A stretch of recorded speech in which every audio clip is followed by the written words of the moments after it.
Ni saya nak pergi kepada agenda, saya nak pergi kepada perancangan, saya nak pergi kepada konspirasi. Minat sangat nak sebut konspirasi dah. Konspirasi ni pengistilahan moden. Agenda dulu kita sebut, perancangan dulu kita jemput. Konspirasi tu orang-orang terkini sebut konspirasinya. Baik, macam ni. Nabi Sulaiman antara lain pernah terfitnah. Apa fitnah yang pernah terkena ke atas batang tubuh Nabi Allah Sulaiman? Dulu kan kes cincin dia kan bertukar tangan tu. Untuk beberapa tempoh dan waktu Nabi Sulaiman hilang kerajaan dia, hilang pemerintahan dia, hilang kepimpinan dia. Waktu inilah iblis yang menyamar jadi Nabi Sulaiman tu dia menulis kitab-kitab sihir. Dia tulis kitab-kitab sihir, lalu dia meletakkan kitab-kitab dan buku sihir dia ni di bawah singgasana Nabi Allah Sulaiman. Baca tafsiran surah Al-Baqarah tentang wattaba'u ma tatlu syayatinu ala mulki Sulaiman. Jadi bila Nabi Sulaiman dapat balik kepimpinan, pemerintahan dan kerajaan dia, Nabi Sulaiman tak tahu pun kes ni. Sampailah secara ringkas Nabi Sulaiman dipanggil oleh Allah, diwafatkan oleh Allah. Bila Nabi Sulaiman wafat, datang iblis. Dia menyamak jadi seorang lelaki Bani Israel. Lalu bertanyakan kepada orang ramai, adakah kamu semua nak mengetahui siapakah sebenarnya Sulaiman tu? Rahsia yang kamu semua tak tahu dan tak kenal pun, siapa Sulaiman tu? Jadi kalau nak tahu, kita ramai-ramai pi korek, pi cungkir balik apa yang ada bawah singgah sana dia. Apa yang ada? Buku sihir yang dia duk tulis tadi lah. Oh, ni rupanya buku-buku sihir, buku-buku ritual, buku-buku pelambangan yang hari ini dinisbahkan kepada black wizard, black witch, black magic dan sebagainya. Kalau kamu nak tahu Sulaiman jadi hebat, boleh memerintah timur dan barat kerana dia mengamalkan sihir-sihir ni. Dia boleh bercakap dengan bahasa haiwan dan binatang kerana dia mengamalkan sihir-sihir ni. Dia boleh menundukkan angin, menundukkan jin, setan kerana dia mengamalkan sihir-sihir. Nabi Sulaiman terfitnah. Okey, biar dulu. Kita tengok isu ibu Nabi Allah Isa. Siapa ibu Nabi Allah Isa? Maryam. Maryam ni kita tahulah mengandungkan seorang anak tanpa seorang suami. Yang inilah dibahaskan dengan oskop-oskop Najran dulu. Waktu zaman Rasulullah, geng-geng Nasrani daripada Najran. Dulu Najran dalam wilayah Yaman, tapi hari ini mungkin Najran duduk dalam wilayah Arab Saudi dah mungkin. Cuba tengok, kalau salah betulkan saya. Dulu mereka pakat main ramai-ramai kerana nak berdebat tentang isu ketuhanan Isa alaihi salam. Dan Allah rakam dalam Quran kan jawapan dia, inna masala Isa indallahi kamasali Adam khalaqahu min turab. Sesungguhnya soal kejadian dan penciptaan Isa di sisi Allah sama seperti penciptaan Adam je. Dua-dua tu dijadikan daripada tanah. Cuma kalau dalam konteks ni kamu nak lebihkan Isa kerana dia hanya beribukan tanpa seorang bapa, patutnya kamu anggap Nabi Adam tu lagi hebat, Nabi Adam tu lagi power sebab dia mak pun tak ada, bapa pun tak ada. Kalau nak kata kira hebat dari sudut tu, tak ada apa. Ni antara takdir-takdir Allah untuk menguji keimanan manusia supaya mengimani apa yang dijadikan oleh Allah Subhanahu wa taala. Kita tengok dalam Quran rakaman ayat-ayat Al-Quran bagaimana sewaktu saat-saat Nabi Isa alaihissalam nak dilahirkan oleh ibunya Maryam. Digambarkan Maryam tu berada di bawah sepohon pokok kurma kan. Minta apa? Minta goncangkan pokok kurma, luruh buah kurma, makan buah kurma. Bila dahaga, datang malaikat Jibril mencipta sebatang anak sungai. Sebelum tu tak ada anak sungai pun. Buat anak sungai, minum daripada anak sungai tu. Lahir di mana? Di bawah pohon kurma. Kalau buka dalam Bible, dalam Injil, di mana dilahirkan Nabi Allah Isa? Bawah pohon kurma, atau dalam kandang kambing. Okey, isu satu. Satu lagi tentang penyaliban Yesus. Yang kena salib tu Nabi Isa ke Judas Iskariot? Judas Iskariot. Tetapi yang terfitnah siapa? Nabi Allah Isa alaihi salam. Di sisi agama Yahudi, riwayat hidup Nabi Allah Isa dah tamat. Di sisi mereka memang yang kena salib tu Nabi Isa dah mati pun. Di sisi orang Yahudi, Nabi Isa dah mati. Tak ada dah. Di sisi orang Kristian, mereka dulu ada konfrontasi dengan Yahudi, nak marah dekat Yahudi sebab Yahudi bersekongkol dengan pemimpin Rom pada masa itu membunuh Nabi Allah Isa. Bagi mereka Nabi Allah Isa disalib. Di sisi Kristian, hak kena salib tu Nabi Isa. Cuma dimatikan Allah dalam tempoh tiga hari. Hari yang ketiga hidup balik, bertemu kali terakhir dengan pengikut dia, kemudian diangkat oleh Allah. Naik juga sama macam akidah kita orang Islam, tapi mati dulu 3 hari, kemudian hidup balik baru naik. Islam ni memang bukan Nabi Isa dah tu. Memang orang yang dirupakan menyerupai Nabi Isa. Orang yang berkhianat terhadap Nabi Isa, kemudian Nabi Isa diangkat oleh Allah, kawan tu yang kena salib. Kawan tu mati, kawan tu dikuburkan. Okey. Kenapa saya bawa kisah-kisah ni? Kisah-kisah ni adalah sebahagian daripada agenda. Kisah ini sebahagian daripada perancangan. Dan pengistilahan hari ini kita sebut sebagai konspirasi. Dan lebih jauh kalau kita pergi pada zaman Nabi Muhammad, sebelum malam Nabi Muhammad berhijrah ke bumi Madinah, sudah ada pakatan di Darun Nadwah, mesyuarat dan perbincangan. Dalam tu sekali ada iblis, setan. Iblis tu menyamar seorang tua daripada bumi Najat. Masuk sekali dalam mesyuarat tu. Padahal dia tak boleh masuk sebab ni hanya melibatkan pemimpin-pemimpin Mekah. Tapi sebab dia kata aku pun benci dekat Muhammad, aku pun berseteru dengan Muhammad, aku nak bagi pendapat juga. Masuk dalam tu. Macam-macam perancangan. Ada yang nak bunuh, ada yang nak penjarakan sampai mati dalam tu tak bagi makan. Ada yang nak kenen-kenen berjalan kawasan tak ada orang, kita pukul sampai mati. Banyak perancangan. Ada 8 hingga 10 perancangan kalau kita buka kitab sirah. Tapi perancangan ni tak ada seorang pun tahu kan? Tak ada seorang pun tahu, tapi Allah buka kepada Nabi Muhammad menerusi wahyu. Sini poin dia.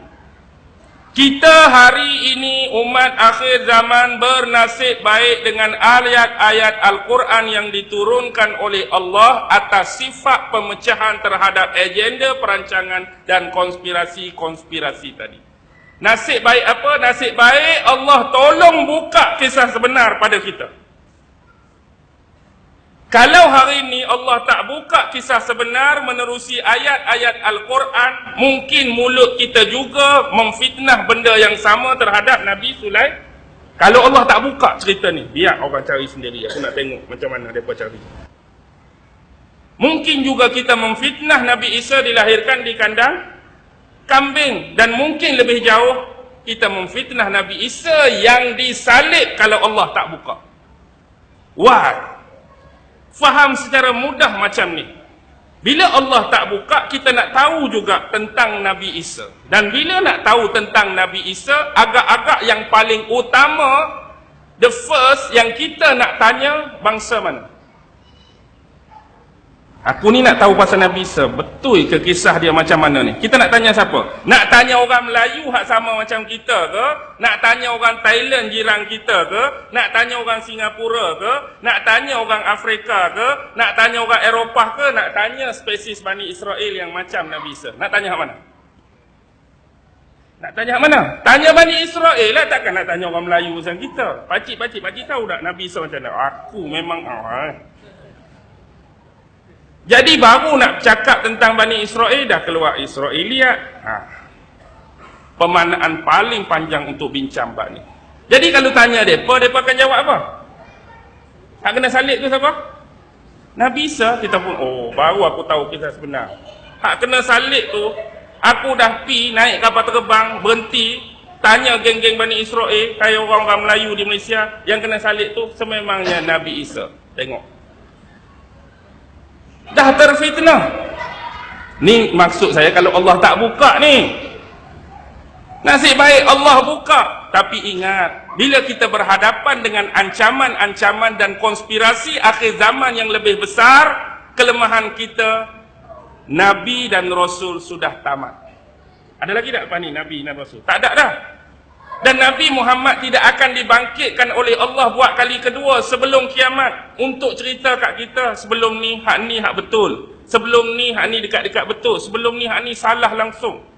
Jadi hak betul itu biarlah betul, hak dekat-dekat betul macam ni hak betul sebenar, hak salah tu macam ni hak betul dia. Nabi tak bangun dah. Satu lagi, Quran akan turun lagi dah walau satu huruf. Quran pun tak akan turun dah walau satu huruf. Tetapi agenda, perancangan dan iblis juga berhenti sama dengan wahyu turun, sama dengan Rasulullah wafat ke, dia akan go on. Konspirasi iblis akan berlalu.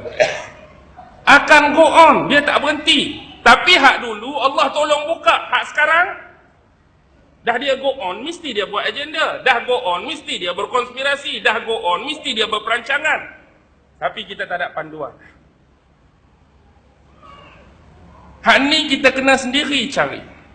Contoh paling mudah kita nak bawa, kita ambil isu bertebaran dosa-dosa besar yang disebut dalam hampir semua. Ni botol arak. Ni botol arak. Hari ni orang Yahudi minum arak atau tidak? Kita ambil konteks negara kita lah, hak kecil. Orang Yahudi minum arak tak?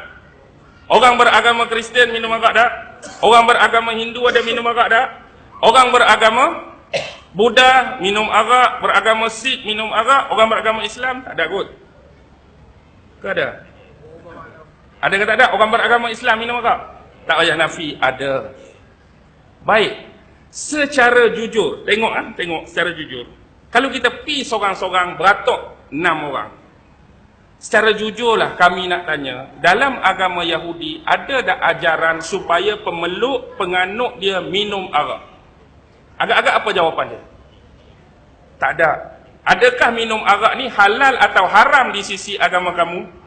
Haram. Tanyalah agama Nasrani, jawapan sama atau berbeza? Sama. Tanya Islam, lagilah sama. Tanya Hindu, lagilah sama. Tanya Sikh, lagilah sama. Tanya Buddha, lagilah sama.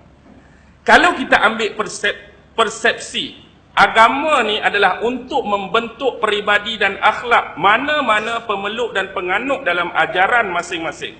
Tak ada mana-mana agama suruh pemeluk dia buat benda jahat, buat benda haram. Secara jujur, dalam kita ramai-ramai ni semua ada penisbahan atas agama. Kenapa menatang ni perlu lagi ada di bumi kita? Dah tanya seorang-seorang atas nisbah agama, dilarang. Tanya seorang-seorang atas nisbah agama, haram. Kenapa benda ni duk ada lagi? Untuk siapa? Siapa nak minum sebenarnya? Dah takleh, dah haram, siapa nak minum sebenarnya yang jadi ada ni? Siapa nak minum? Tuan nak minum? Tanya dalam ni seorang tak mau minum, tapi ada orang minum. Hak ada orang minum tu keterlibatan semua agama. Maksudnya perbuatan dia dah terkeluar daripada ajaran dan acuan hak sebenar. Hak tu yang mereka nak. Kalau kita kira, perlu lagi dah ada air arak, perlu ada dah botol arak, perlu dah ada orang yang mengoperasikan arak, perlu dah ada kilang arak, perlu dah ada MOU untuk menandatangani pembangunan kilang arak, perlu dah ada persetujuan nak merencanakan tanah-tanah tertentu untuk dibangunkan kilang arak. Adakah kilang hari ini terjadi secara kebetulan ataupun dirancang? Tiba-tiba memang tak ada kilang ustaz sebelum ni. Hari ni je saya duduk pergi kerja, memang ada dah siap kilang. Kebetulan sungguh kilang ni ada. Dia tak akan jadi kebetulan. Memang dia dirancang dari awal lagi untuk menubuhkan dia. Set di mana tanah, set di mana kawasan, set di mana daerah, dibuat perjanjian. Semua tu ada orang-orang. Tangan-tangan yang menandatangani. Tangan-tangan orang yang bangunkan daripada foundation sampailah atap yang terakhir. pengoperasian dalam kilang sampai keluarnya macam ni. Bukan kebetulan. Tapi isunya, siapa ada buat operasi ni? Cari sendirilah. Itu poin dia. Nak kata konspirasi lagi ke ni? Ini terbukti. Tapi hak di belakang tu anda cari sendirilah. Tu kita ambil bak minum arak. Kita ambil lagi dosa berzina. Dalam negara kita ada rumah pelacuran tak? Ada. Tempat-tempat hak tak senonoh. Hak jenis suruh buka aurat. Hak jenis suruh tak tutup aurat. Hak jenis seksi, hak jenis dedah. Ada. Kalau tanya ikut agama masing-masing, sama jawapan dia. Semua suruh berzina tak? Ada. Kecuali agama lain memang tak suruh berzina. Agama kami saja suruh berzina. Cuba angkat tangan, sebut agama tu. Tak ada. Bila tak ada, keperluan untuk manusia berzina di pusat-pusat perzinaan dan pelacuran ni apa dia? Siapa yang nak buat ni sebenarnya? Hak nak berzina ni siapa? Dah kata semua agama larang berzina, perlu ada ni siapa hak nak masuk sini ni? Siapa bang? Hak terkeluar dari acuan tadilah. Hak dah terlepas hawa nafsu dia. Orang Islam pun ada, orang tu pun ada. Bila tanya Islam, kalau tanya dia jujur, hang berzina ni haram ke halal, dia jawab apa? Dia jawab haram, dia tahu hukum dia, tapi terbabas. Bila ada, dia akan terbabas. Itulah yang kita nak sekat. Tak mau ada bagi orang tak buat jahat. Bila ada, marilah serban sak atas kepala pun duk selak, nampak pohon, nampak betis, lagu mana bang? Bila dah ditonjolkan, dipertontonkan, dipromosikan hari-hari. Kalau benda tu tak ada, settle lah. Arak tak ada, zina tak ada, hak tu tak ada, manusia bertambah baik. Ni manusia nak jadi baik, perang. Manusia nak jadi baik, tunjuk. Manusia nak jadi baik, dedah. Manusia nak jadi promosi. Bermain dengan hawa nafsu manusia. Kan ada satu kaedah dalam Islam, apa dia? As-saddu zara'i, menutup pintu-pintu kerosakan. Kalau tak mau orang minum arak, jangan buat bilang arak. Tak mau orang berzina, tutup. Dah buka. Tu bab berzina. Batu bab apa lagi? Berjudi. Kalau tanya semua agama, halal ke haram judi? Haram. Patut pusat judi tu untuk siapa sebenarnya? Siapa yang nak pergi berjudi ni? Dah semua haram. Adalah hak terpeleok, hak terkeluar acuan nak pergi berjudi tu. Dah benda ada. Dia jadi menggalakkan. Besok dipersoalkan lah.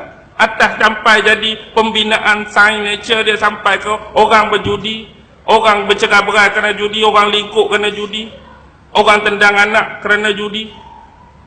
Satu-satu. Dah, persoalan dia, benda ni jadi kebetulan ke? Ada orang lorongkan benda ni nak jadi?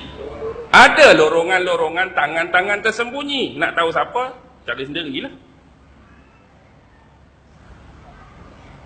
Hari ni bila kita sebut tentang secret society, dah ada yang menamakan Freemason, ada yang menamakan Komiti 300, ada yang menamakan Illuminati, Cliteria Commission, Bohemian Grove School and Bond.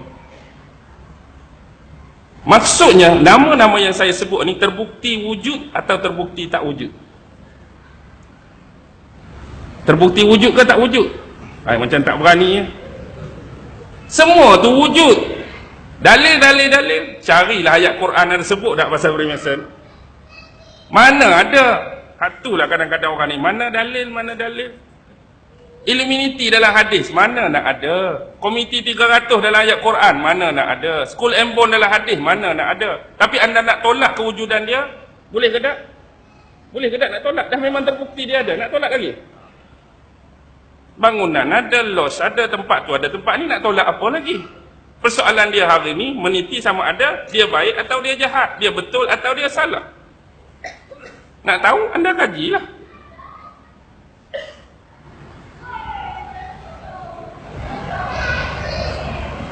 Beralih lagi masa dah. Faham ke tak ni malam ni? Faham lah. Tu yang nak suruh kita faham lah. Maksudnya untuk zaman ni tak ada panduan dah. Maksudnya kita kena relate dah ayat-ayat Quran yang ada kaitan dengan akhir zaman, hadis-hadis yang ada kaitan dengan akhir zaman. Jangan mereka-reka, jangan memandai-mandai. Kita kena ada panduan. Kita kena bertalaki, kita kena berguru, kita kena bersembang, kita kena bertukar pandangan, kita kena bertukar pendapat, tanya orang tu, tanya orang ni. Lihat antara olahan-olahan dan pengaliran ilmu. Tak cukup hanya kita baca buku. Kita kena talaki, kita kena baca kitab depan guru, kita minta pandangan mereka, minta saranan daripada orang ni, bertanyakan orang keanggotaan tu, keahlian ni, apa cerita sebenar, apa cerita betul. Baru kita buat rumusan. Walaupun kita buat rumusan, dia masih dalam pendapat dan pandangan kita. Mungkin boleh berlaku betul, mungkin boleh berlaku kesalahan. Dan tak jadi masalah pun kalau kesalahan, kalau ada orang perbetulkan, ada orang tegur. Kita dalam proses mencari. Hak kita nak cari ialah why benda-benda ni perlu ada. Kita pun terfikir dari sudut logiknya tak perlu ada adalah sebab dia menjadi keharaman dalam semua agama, ketidakbolehan dalam semua agama, ketidakhalalan dalam semua agama. Why benda-benda ni perlu lagi ada dalam kehidupan, dalam masyarakat, dalam negara dan dalam sistem kita. Sudah lama dah kan? Sudah lama dah. Inilah kita mengharapkan masyarakat yang baik. Kita mengharapkan masyarakat yang Islami. Kita mengharapkan masyarakat yang beriman. Tapi tampanan-tampanan kepada pengarahan kepada dosa-dosa besar masih terus ada, masih terus wujud. Jadi apa solution kita? Solution tu kena pergi masjid berdua malam esok lah. Dah bagi sekat-sekat sudahlah. Malam ni saya pun tak boleh nak lama ni. Saya ada hal juga malam ni. Boleh dah saya berhenti dulu sekat ni? Boleh dah, insyaAllah dah sejam lebih dah ni, nak dekat 2 jam. Saya haraplah malam ni dapat membuka minda-minda kita secara analitik dan kritis dalam mendepani ayat-ayat Allah, dalam mengambil iktibar daripada hadis-hadis dan juga sunnah-sunnah Rasulullah sallallahu alaihi wasallam. Secara jujur, malam ni apa yang baik datang daripada Allah, yang lemah, yang kurang, yang dhaif, yang serba tak kena tu tak ada orang lain, datang daripada diri saya sendiri. Apapun saya mengharapkan kebaikan untuk kita semua. Moga-moga Allah sentiasa melindungi iman, akidah, bukan hanya kita tetapi anak isteri kita, kaum kerabat, saudara dan seluruh umat Islam daripada dunia, terutama menghadapi fitnah-fitnah yang lebih besar. Kita tidak tahu apakah yang Allah akan tentukan pada kehidupan kita umat Islam di masa depan. Harapan kita masih lagi terus cekal bersama dengan akidah La ilaha illallah Muhammadur Rasulullah.